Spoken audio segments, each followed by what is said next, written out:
أعوذ بالله السميع العليم من الشيطان الرجيم. بسم الله الرحمن الرحيم.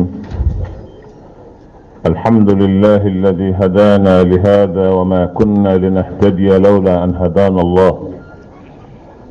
وصلى الله وسلم وبارك على سيدنا ونبينا محمد وعلى آله الطيبين الطاهرين وصحابته البررة الكرام ومن تبعهم بإحسان إلى يوم الدين، وبعد. السلام عليكم ورحمة الله وبركاته. السلامو أما كما يندمنني الله سبحانه وتعالى تنونيه كبركة علي كالفو كاولين منو على من ينا أوما كان إسلاموي كان على محمد صلى الله عليه وسلم أما دوندوي نالا من يما مما يتسكو هربين زر أما على فعلا كهنا نكشي أتامان يني أنكو تجي صلى الله عليه وسلم أنا سودن سنمو أنا جنونمو كان ينالك يا ربي على كان بين صوابم no bora la ka foli kerengere ka la sianga jamana adina nyamgoma sheikh munum be jamana kono almami munum be jamana kono wajuli kala munum be jamana kono majlis tigi munum be jamana kono mawma ya sinta kasea ka belajelim fu o munum fana nu maseka sea ka foli di ni gelengelen belajelim tanyini ala ya rabbi ala kan ben sawaba islamau amba fu katla ka fu kasiri ka fu ni mawwele maunana mawu yere bonye uye ere bonye emunu wele nga uye fami mbonye katama bela jilinga uye fami ya ufara nyogon ka ka ukekele na ya ka dina inde bonye na mani na laka ya rabbi dina imbonye halibi ya rabbi alaka sabata misukun islamau au conseil islamique akay yamriya kono ne en karamo wili ma chama mekena ingaya ne maganku wili nga kanga tu segere ubeyoromi ni femi me fone ka tafuye ka ndantile wili no tenne tu wili bay ko yala yere ka kubi nga ambel halaya min gono bi o ya ke o conseil islamique ya maria dimma ngu wile ka danere ka nyinina o di wile li sababu yi kuma min be wile kono ni allah subhanahu wa ta'ala sona na fo karam ko cham ya fo bi tugumi no en karam ko ambe andadu kuma wula ka nyefo ka nyini ala fa ya rabbi ala ka kuma nke sawabai ala ka fembuli anne kunga femmi na be ke sabawi ka salamu du sukun fara nyonga ku haklu fara nyonga ko nyini allah subhanahu wa ta'ala ni femmi kara fili akara talwi la nyini toyi nga shatana kudu al kamalu lillah min da falembe wa alai ibe ko do nyini a fotola min may abisaka famu cogo wara la ka soro ikalla nyini to mani na ala fa ya rabbi fo fa mina bonne gunga ala ka bela jelinke fenye famin beslam ya kala nyona akana ala kana femwa kono femmi na be ke sababu yi ka adama do sukun fo nyon islamau angara mo ananga nyambo kay mariya kono ya anye welilinke welili sorola samedi min demana au conseil islamique et réunion minke au réunion kono décision tara ka fokanga islam nyamo weli anu ka sigi ka islam ya sigilike ka badanya sigilike ka nyogom fe ka nyogom bla sira parce que ambe wati min kono saison jamana magubula ina fa ankara mo ya fo cugo mi jamana in bɛ lahalaya min na bi lahalaya duwa a bɛ maa fujunu a bɛ maa dusukasi a bɛ maa tɔnsi wuli a bɛ maa miiri janya jamana in bɛ lahalaya min na bi a ye kulu ninnu jateminɛ a kulu kelen kelen bɛɛ lajɛlen a bɛ furukufurukulen bɛ ɲɔgɔn kɔrɔ a kelen bɛɛ lajɛlen a fɔɲɔgɔnya o ye tɔɔrɔ ye n'a bɛɛ lajɛlen fɔra ɲɔgɔn k'a dama na ni ala ma jan kɛ jamana in bɛ taa yɔrɔ la an sigilen tɛ ni yɔrɔ min ye ala k'an kisi k'an tan o hami o de y'a to an ko an ka wele ka ɲɔgɔn sigi ka kunnafoni di ɲɔgɔn ma ka ɲɔgɔn bilasira an yɛrɛ mago bɛ aw ka bilasiralikan na a n'a ka ladilikan na nka o tɛ sɔrɔ abada ni dusukuw ma fara ɲɔgɔn kan hakiliw ka fara ɲɔgɔn kan o de la kuma min bɛ fɔ an yɛrɛw ye ala ye an minnu jarabi k'an bila jama in ɲɛ an bɛ se k'a ka ladilikanw mɛn kunnafoni minnu bɛ yen n'o ma se aw yɛrɛw ma an bɛ se k'o kɛ k'a kɛ basigi kɔnɔ k'a kɛ danaya kɔnɔ k'a kɛ ɲɔgɔn faamuya kɔnɔ o la bɛn kɛra a kan k'a fɔ ko weleli in ka kɛ weleli in ŋaniyara k'a kɛ weleli sugu fila ye an kun y'a kanu de diinɛ ɲɛmɔgɔ fɛn o fɛn n'a bɛ jamana kɔnɔ k'a bɛɛ an bɛ ka sigi nka an nan'a ye tile fila in na jamana yɛrɛ ka lahalaya bɛ cogo min na maaw bɛ yen ani ka nin bɛɛ lajɛlen fara ɲɔgɔn kan farati b'a la an ko an ka sumaya ka maa minnu ka surun an na an k'olu wele fɔlɔ an minnu bɛ yan an yɛrɛ ka kuma ɲɔgɔn fɛ fɔlɔ ka sɔrɔ ka maa tɔw wele ka bɔ jamana kɔnɔ sanni wele min n'a bɛna kɛ a kɛkun ye fɛn min ye ka a lase maaw ma bi ta in yɛrɛ ye min ye an bɛ don o de kɔnɔ silamɛw an karamɔgɔw y'a fɔ cogo min kabini janvier 2012 kabini o yɛrɛ ma se an wulila ka se mɔgɔ dɔw ma ka cikan se maa dɔw ma ka wuli ka s'u ma yɛrɛ k'a jira u la k'a fɔ ko jamana in an ɲɛ b'a la a bɛ ka na nabolo min kan n'an ma wuli k'a kunbɛ ka fɛɛrɛ ɲini ni ala ma jan kɛ jamana in bɛ forokoto dɛ a bɛ forokoto ka b'an bolo fɛn bɛ bɔ a la fɛn min fɛn kanunen tɛ fɛn ɲininen tɛ o tuma hali an ka wuli joona kabini ko ma tiɲɛ mɔgɔ bɛ yan min bɛ kɛnɛ in kan n ye ci bila a ma n ye maa min ci a ma o tigilamɔgɔ bɛ balo la o y'a sɔrɔ janvier yɛrɛ ma se fɔlɔ dugu in maa minnu y'a tugu tigɛbaw ye n'o y'an jatigiw ye ɲaarew ani turew ni darawew ne ye maa ci k'a fɔ dugutigi ye k'a fɔ jamanatigi ye an k'a lajɛ force vive minnu bɛ jamana kɔnɔ diinɛ yɛrɛ dama tɛ bolofara o bolofara n'o bɛ jamana in kɔnɔ an ka ɲɔgɔn wele ka sigi ka fara ɲɔgɔn kan ka jamanadenw kalan ka don ɲɔgɔn na n'o tɛ ne ɲɛ bɛ ko in na ko min na to don an k'an kɔlɔsi a la n ye maa min ci a ma n t'a dɔn n'a bɛ kɛnɛ in kan nka a bɛ dugu in kɔni olu yɛrɛ ka ciden don an bɛ taa kɛnɛ o kɛnɛ la ale de bɛ kuma u tɔgɔ la a don kama n y'a wele k'a ci n ko taa fɔ tɔntɔn ye olu de bɛ se ka mɔgɔw wele bi ka tɛmɛ maa bɛɛ kan jamana in ani dugu in a tutigɛbaga ye olu ye u k'an wele an ka fara ɲɔgɔn kan pour que welelen in ka kɛ weleba ye u ka kulu bɛɛ wele an ka fara ɲɔgɔn kan n'o tɛ fɛn dɔ ne ɲɛ b'a la cogo min na n sirannen b'a ye an kana miiri k'a fɔ ko vote bɛna kɛ a bɛ kɛ hɛrɛ la ayiwa kari bɛ sigi kari bɛ bila a nɔ na a banna n ko ne kɔni ɲɛ bɛ ko in na ɲɛ t'a la ten ɲɛ t'a la ten o tɛ dɔwɛrɛ ye o sɔmini de don kɔlɔsili de don n'i bɛ hadamadenw cɛla i bɛ kow kunna ni ala ye hakili d'i ma i bɛ se ka ko caman kɔlɔsi o kɔlɔsi de sen fɛ ne kɔni y'a faamu n ko jamanadenw ka fara ɲɔgɔn kan an ka wuli ka jɔ parce que ɲɔgɔn minɛ kelen o de bɛ se ka fɛn in kunbɛn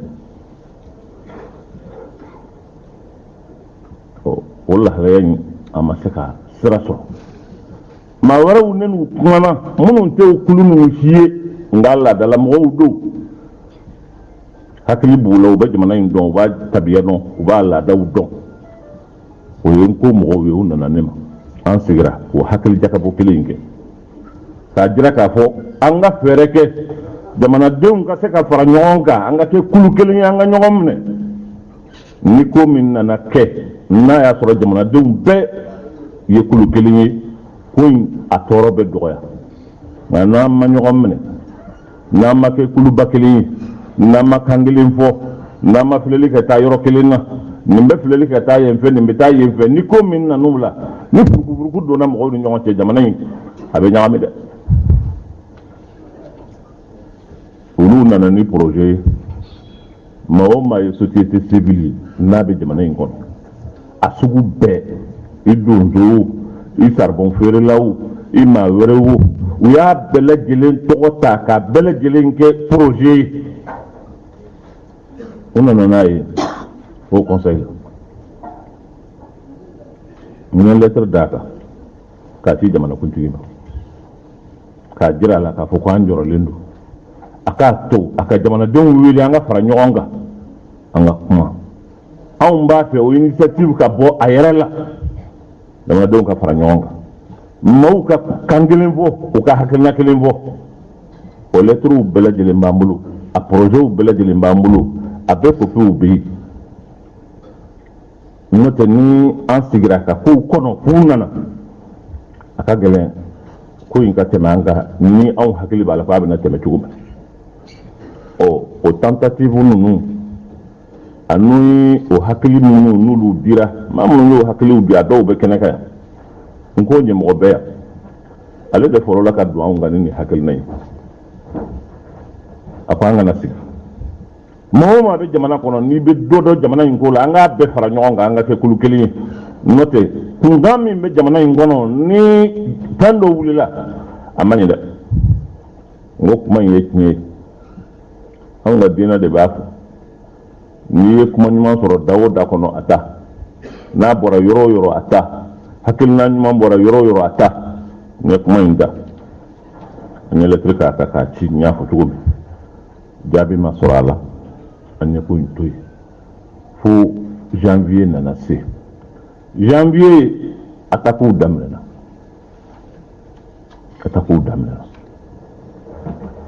ataku damleni an yɛrɛ ho conseil niveau la an y'a jira k'a fɔ ko nin ko min filɛ nin an kana sigi k'a lajɛ ten an bɛ yamaruya di mɔgɔw ma a ye kuranna kalan a ye duwawu kɛ nka an ka wuli k'a lajɛ hakilina yɛrɛ la bi an bɛ se ka mun kɛ o de y'anw bila hali ka don ko la ko min ni hadamadenw ye cogo la hali anw ka ko tɛ o ye jumɛn ye o ye vote ko kibaruya anw de sigira ka jateminɛ kɛ k'a fɔ ko jamana in bɛ lahalaya min na n'an ye politiki mɔgɔw dama to ɲɔgɔn na seni kibaruya la o bɛ sɔn k'o kɛ sababu ye k'a kɛ fitina wuli jamana in kɔnɔ o tuma an ka seni minnu la an ka kɛ arbitre ye an ka jɔ pour que baara in ka se ka kɛ n'a kɛra ka kɛ ni ladiriya ye ka jamana an ka kɛlɛ éviter an ka jamana an bɛ se ka stratégie min kɛ an bɛ se ka fɛɛrɛ min kɛ an bɛ se ka dabali min kɛ an k'o kɛ pour que an ka nin fɛn in sɔrɔ nka a sɔrɔ kun b'an bolo laɲini min b'a la o ye nin an yɛrɛ ka kɛ arbitre ye an tɛ kɛ candidat ye an t'a fɔ bon haut conseil a bɛ kari de kɔ n kɛ arbitre ye an bɛ jɔ ko camancɛ la an ka ma wele u ka vote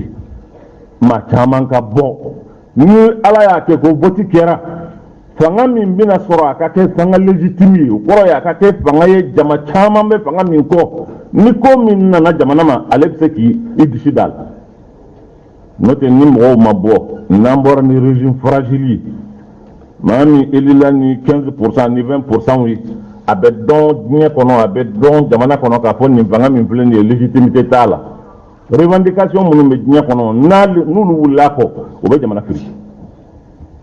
o tuma an ka don a kɔnɔ hakilina min y'an don a la a n'a an don kun ye min ye an y'o fɔ jama ye tabali kan ka tila k'a fɔ arajow la k'a fɔ yɔrɔ wɛrɛw k'a fɔ ko laɲini ye nin ye an hakila k'a fɔ jamana in a tanga cogo dɔ y'o ye an donna seni la fo k'a ɲini ka kɛ a président ye kun min kama ani laɲini min kama o ye nin ye wa an ma dan o ma tuma min n'o ŋaniya kɛra ne yɛrɛ ni président sigira k'a ɲɛfɔ an ɲɛna n'o ye Amadu Tumani ye n ko an bɛna ɲini ka don seni na nka an tɛ dan o ma parce que san o san waati o waati ni seniko nana diinɛmɔgɔw bɛ don a la nka an t'a ɲɛmɔgɔya ɲini n ko mɛ se in na an b'a ɲɛmɔgɔya ɲini an b'a ɲini ka taa kun minnu kan o ye nin ye e ko cogo di o y'a sɔrɔ an ma kuma yɛrɛ fɔ fɔlɔ ni fɛn dɔ i yɛrɛ hakilila k'a fɔ fɛn bɛnta tɛ e jamana kɔnɔ i b'a fɔ ɲɛna an b'a fɔ biro mɔgɔw ɲɛna an b'a kuma dan sira la nka n'i y'a faamu k'a fɔ ko fɛn don a bɛ se ka kɛ jamana ma hɛrɛ ye a bɛ se ka kɛ basigi ye vote min bɛna kɛ a bɛ kɛ nafa ye o tuma an bɛ tɛmɛ n'a sira ye a ko k'a bɛ bɛn non seulement a bɛ bɛn mais ne yɛrɛ bɛ n cɛsiri a bɛ ɲɛ cogo o cogo a ka se ka kɛ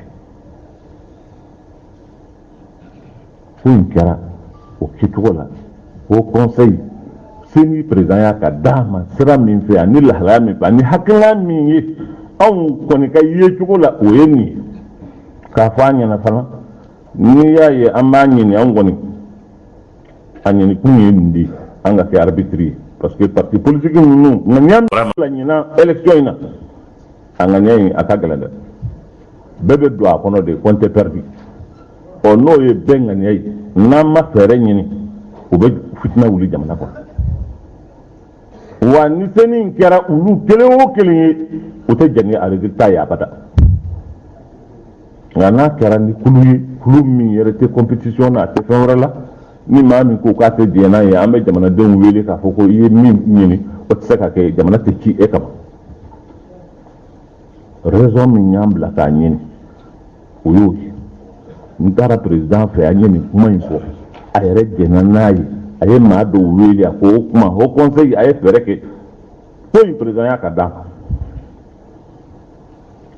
c'est pourquoi parce que kow don a caman ye kumaw ye minnu bɛ to bureau kɔnɔ a bɛ to gundo kɔnɔ nka jama caman ka kuma tɛ nka laɲini bɛɛ o ye an ɲɛ bɛ ko in na a natɔ don a bɛ se ka kunbɛ cogo di 17 attaques minnu tɛmɛnen kɔ seni o sigilen kɔ an y'a jira k'a fɔ ko an kana dan nin dama ma hali bi parce que sisan élection ko yɛrɛ siga b'a la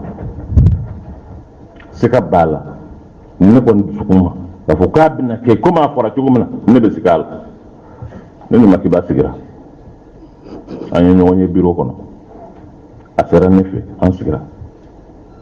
élection min bɛna na an b'a kɛ kɛcogo jumɛn an kɔni t'a fɛ fɛn ka k'a la fɛn min ni aya an ni aw tɛ jɛ k'a kɛ Ahmadu Maki ne n'a y'o kuma in fɔ ne ko n ko i ye kuma min fɔ i ye kuma ɲuman fɔ i ye hɛrɛ kuma fɔ wa foyi tɛ se ka baara in dilan fana fo an bɛɛ ka fara ɲɔgɔn kan an ka kɛ hakili kelen o dɔrɔn de b'a dilan taa i ni kariw ka ɲɔgɔn ye aw bɛ se ka ko in dilan cogo min na an k'a dilan ten an tɛna don o détails la nka n ye kuma min fɔ a ye a bɛ n ko a ye fara ɲɔgɔn kan a ye labɛn nka Mamadu Makiba ne bɛ ko kelen f'i ɲɛna a bɛ se ka kɛ ala b'a kɛ kɛcogo wɛrɛ la nka ne yɛrɛ dusukun ma n dalen t'a la k'a fɔ nin élection in a bɛ kɛ komi anw hakili la k'a bɛ kɛ cogo min a sigilen filɛ nka an bɛ se ka labɛn dɛ nka labɛn in de ka fisa silamɛw ka fara ɲɔgɔn kan k'a sɔrɔ jamanadenw ye ɲɔgɔn minɛ ni ko min nana bɔ a la n'an jɔlen don jamana tɛ ci an ɲɛna n'o tɛ n dalen t'a la k'a fɔ anw hakili la k'a fɔ ko vote bɛna kɛ kari bɛ sigi a bɛ di kari ma n m'a ye o ye cogo la a sigilen filɛ kuma an ka continuer ka baara kɛ jama ka fara ɲɔgɔn kan an ka kɛ kelen ye ni jama in kelen bɛ ka ɲɔgɔn minɛ ni ko min nana jabaha b'an bolo min bɛ se k'a kunbɛn kɔrɔ ye front b'an bolo an bɛ se k'an ɲɛsin o ko in ma o de tora sen na fo ka taa ko in don o don dɔ bɛ fara a juguya kan don o don dɔ bɛ fara a juguya kan an ye hakilila bɔ k'a fɔ k'an ka société civile wele force vive u ka fara anw kan an bɛ ka wuli an ka kɛ kulu kelen ye an ka appel lancé jamanadenw ma bɛɛ ka wuli an ka ɲɔgɔn minɛ anw wulili ka fara ɲɔgɔn kan ka kɛ kulu kelen ye o b'a to diɲɛ maa tɔw olu ɲɛ bɛ malo an ma u b'a dɔn k'a fɔ jamana in a sudelen don o b'a to minnu yɛrɛ bɛ kɛlɛ la n'u bɛ revendication na u bɛ u togo dɔn parce que ni jamanadenw kelen bɛ ka ɲɔgɔn minɛ fɛn dɔ bɛ yen u t'a ɲini o tuma an ka wuli o wulili sen fɛ n taara se chrétienw ka ɲɛmɔgɔ ma n m'a wele n taara archevêché de la a yɛrɛ bɛ yɔrɔ min na n taara yen n y'a lasigi a don maa kelen tun bɛ ne nɔfɛ maa minnu taara kununko taama in na ale b'u la n'o ye Cheikh Amadou Traoré ne ko n ko tugun ko n ko maa kelen ko man ɲi an ka taa ɲɔgɔn fɛ an taara n y'a sigi archevêché min bɛ yan o yɔrɔ in ye archevêque de Bamako n'o ye Jean Jarboe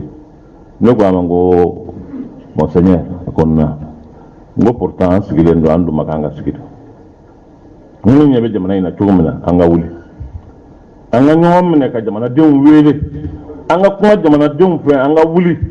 n'o tɛ jamana in bɛ ka sama an sama ka taa yɔrɔ min na dingɛ de don dɛ maa dun ma k'an ka sigi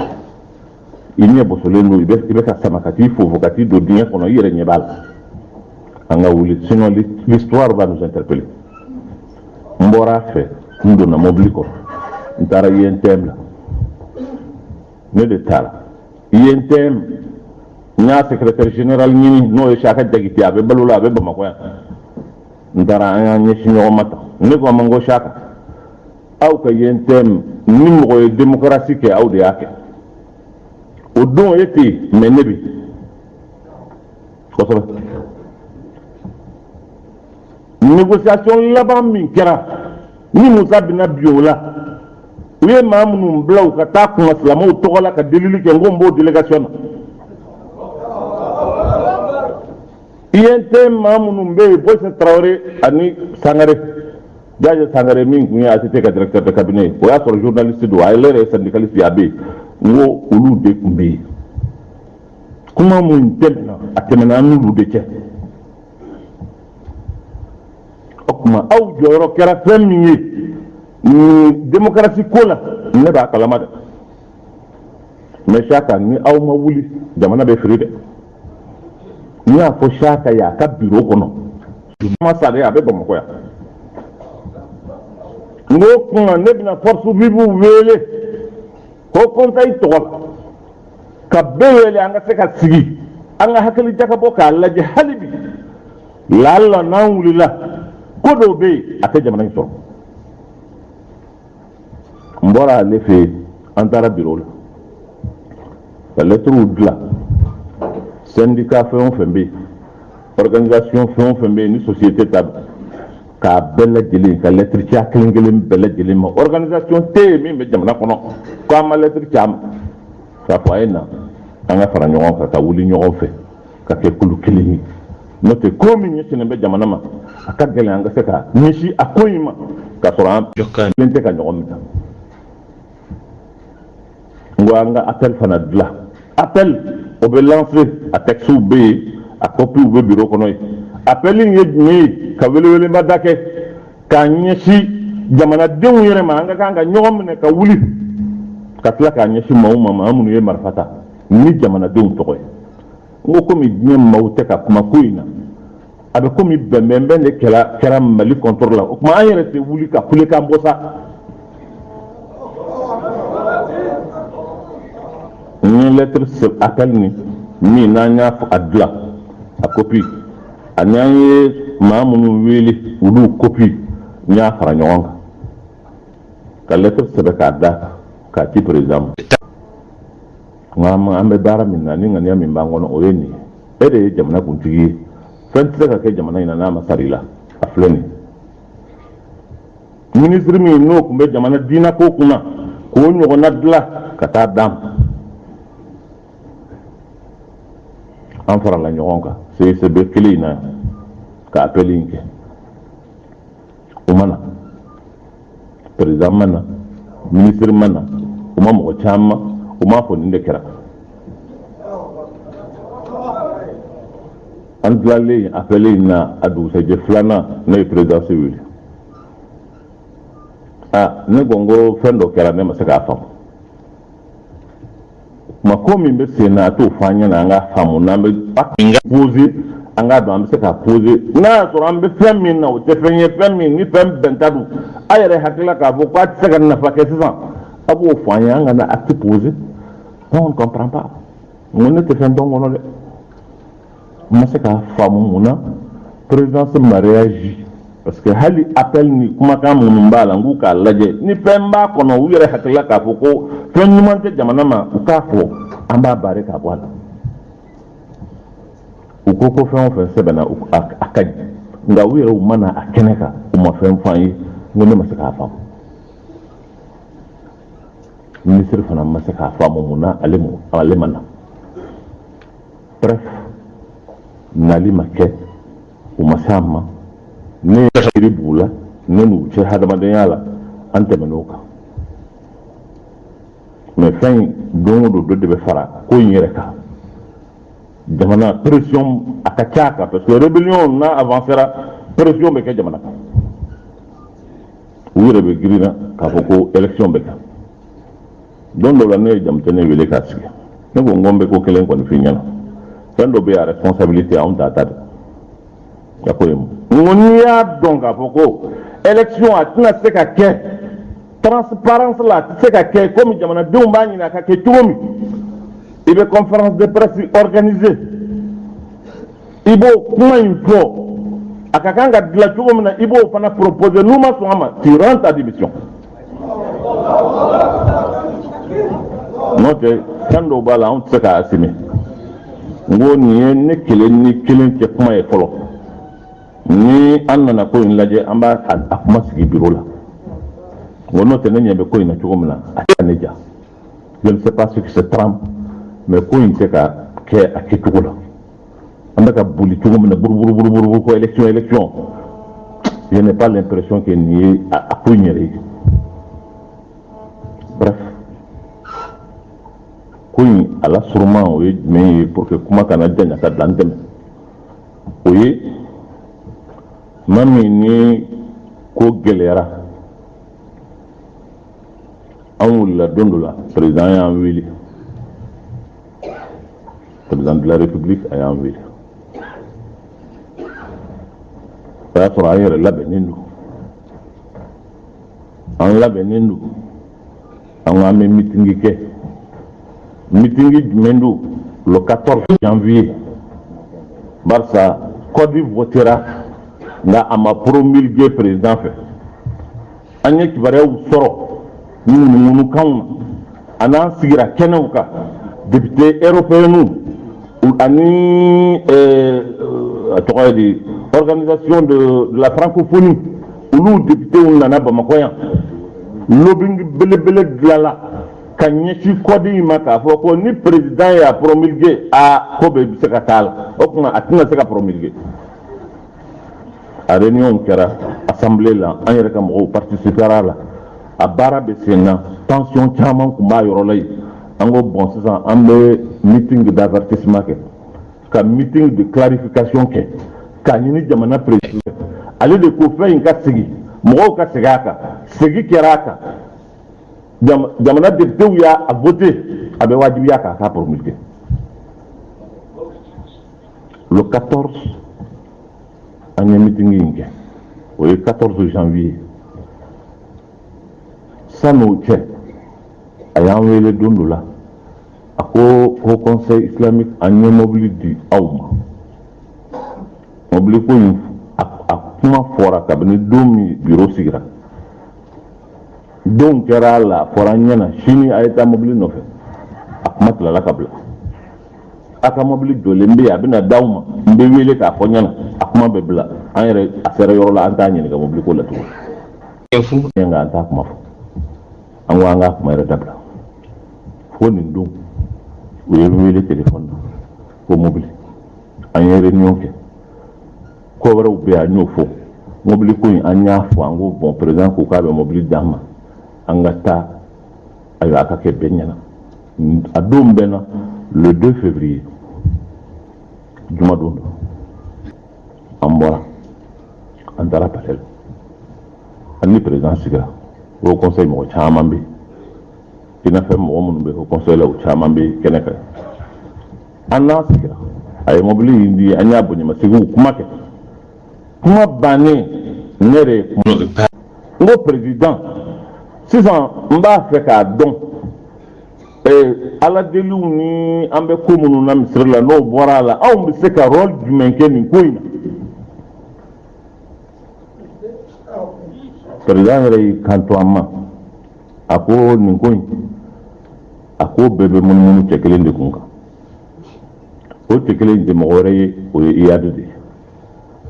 a ko iyadi de ko k'a b'a fɛ ka ayiwa république islamique kɛ jamana in kɔnɔ o de y'a ka ɲinifɛn ye ko ntalaw ni a somɔgɔ minnu bɛ yen u bɛ ka kuma a fɛ mɛ a tɛ ka hakili sɔrɔ mɛ ni iyadi kɔni sɔrɔla n'an sera k'a sɔrɔ k'ale senbɔ nin ko in na kɛlɛ yɛrɛ tɛ yen nin ko in bɛ ban n'aw sera k'ale convaincu ko in bɛ nɔgɔya o ye président yɛrɛ ka kumakan ye an ko baasi tɛ an ɲa mɛn a ko puisque ale bɛ fɛn min ɲini o caman yɛrɛ bɛ kɔdi in kɔnɔ a yɛrɛ da ye kuma min fɔ an ɲɛna an ko d'accord n'o de don n'o bɛ se ka k'a solution ye kuma an ka fɛɛrɛ ɲini a la an jiginna ka taa an ye commission sigi au conseil niveau la k'a fɔ kuma baara min bɛ sen na an k'a lajɛ an bɛ se k'an sen don a la cogo di an bɛ se ka fara mɔgɔw tɔw kan fɛɛrɛ bɛ ɲini nin ko in la cogo di o tuma n'i y'a don an ka iyadi ka contacter ɲini a y'a numéro ɲini a y'a contacter ɲini a ye fɛn wɛrɛw ɲini mɔgɔ dɔw nana ni hali a ka fɛnkɛ numéro ye fɛnkɛ satellitaire min b'a bolo voilà cellulaire satellitaire ni dɔw taara hali o ɲini dugu kɔnɔ ka na n'a ye an y'a essayer a ma passer an y'a ɲini cogo bɛɛ lajɛlen o conseil islamique o bureau min bɛ yen an y'a bureau mɔgɔw que bureau ɲɛmɔgɔba ye olu yɛrɛ ka kabilakuntigiba o de ye o conseil régional o président n'o ye Talla ye an k'o kuma an k'a wele a den dɔ bɛ yen o ye député o ye Muhamadu Talla ye dɔwɛrɛ bɛ yen o fana bɛ yen dɔwɛrɛ fana bɛ yen an b'olu an ye maa o maa n'a bɛ o conseil la an y'o bɛɛ ka numéro ta bureau yɛrɛ la k'u ka numéro lajɛ an bɛ se k'u sɔrɔ cogo di k'a ɲɛf'u ɲɛna ni fɛɛrɛ bɛ se ka kɛ an ni iyadi yɛrɛ bɛ sigi an k'a jira a la k'a fɔ nin min filɛ nin ye nin tɛ ale nafa bi a tɛ jamana in nafa a tɛ silamɛya nafa an b'a ɲini a fɛ nin hakilina in n'o de b'a kunna a bɛ k'a ɲini cogo min na a ɲini cogo tɛ nin nafa tɛ sɔrɔ a k'a to ten n y'a ɲini président yɛrɛ fɛ n ko kuma an bɛ ka cɛ ɲini n'an ye fɛɛrɛ sɔrɔ an n'a bɛ se ka kuma ni Algérie taga don an bɛ sɔn ka taa ni Burkina ta don an bɛ sɔn ka taa ni jamana in yɛrɛ kɔnɔ don ni yɔrɔ o yɔrɔ an bɛ taa pour que an n'a ka kuma an k'a dissuader a bɛ ko min na nin ye jamana ka hɛrɛ t'a kɔnɔ président ko ni Ala sɔnna n'a ye sira sɔrɔ cogo o cogo an bɛ fɛɛrɛ ɲini an bɛ k'a lajɛ aw n'a bɛ se ka kuma cogo min nin fɛn ninnu bɛɛ la fo don dɔ la ci bilala ka na maa min nana ni ci ye o ye tamasɛki dɔ ye gendarme don préfet de don yɔrɔ jumɛn préfet Abayibara préfet o ye iyadi yɛrɛ somɔgɔw ye administration yɛrɛ ka ciden don o de nana an fɛ a ko bon sisan iyadi ko k'a bɛ sɔn an n'a ka sigi ni aw kɔni don nka politique mɔgɔw kana don a la dɛ a bɛɛ ka kɛ diinɛ mɔgɔ dama ye a bɛ sɔn o y'a ka charte fɔlɔ ye o tuma AFC Kidal n'aw sera yen a yɛrɛ bɛ fɛɛrɛ kɛ ka mobili ci yɔrɔ dɔ la u bɛ taa aw kunbɛn aw n'a bɛ taa sigi ni fɛn min bɛ se ka fɔ aw b'o fɔ ɲɔgɔn na nka n'a ye politique mɔgɔw sen don a la a cɛ man ɲi dɛ maa min nana ni ci ye o ye Abayibara préfet ye o yɛrɛ ye tamasɛki ye o fana ye ayiwa o cɛ in somɔgɔ dɔ an ni kuma in an yɛlɛla ni kuma in ka taa fɔ ɲɛmɔgɔ ye n'o ye président ye an ko ayiwa a bɛ komi sira sɔrɔla nga condition min b'a la o ye nin ye sira bɛ nin cogo in na ko ne ma ko Mamudu ne bɛ min f'i ɲɛna maa ninnu u ka fɛɛrɛ ka bɔ a kana taa sisan et puis an ye dispositif militaire caman ta min ni o b'a to ko yɔrɔ in tali ka gɛlɛn bi a ye nin waati in ta bɔ a ma mais ni contact n'a y'o sɔrɔ a kana contact bila a y'a to an n'u ka to ka kuma a kana contact bila mais nin waati in an ye dispositif militaire min ta a ka gɛlɛya aw ka se ka se nka kana fɛn fɔ i ka mɔgɔw ye a to contact in ka to sen na an ye k'o bila ten contact tora sen na mɔgɔw bɛ ɲininka o tuma an tɛ se ka taa sisan wa ko bon sisan ko an ka to ten fɔlɔ sɔrɔsi ko de don kɛlɛ ko de don u bɛ k'a ɲɛɲini an kana kɔrɔt'u ma n'u y'a ɲɛ sɔrɔ waati min na u b'a fɔ an ɲɛna an tora ten fo don dɔ la kibaruya bɔra ale yɛrɛ fɛ ka na a ko maa min nana ci yan ko yari ko k'a b'a faamu dɛ aw de y'a ɲini ko kumaɲɔgɔnya ka kɛ aw silamɛw ne ye lahidu di k'a fɔ ko n sɔnna mais alors a tɛ na a tɛ fɛn fɔ o kuma mun kɛra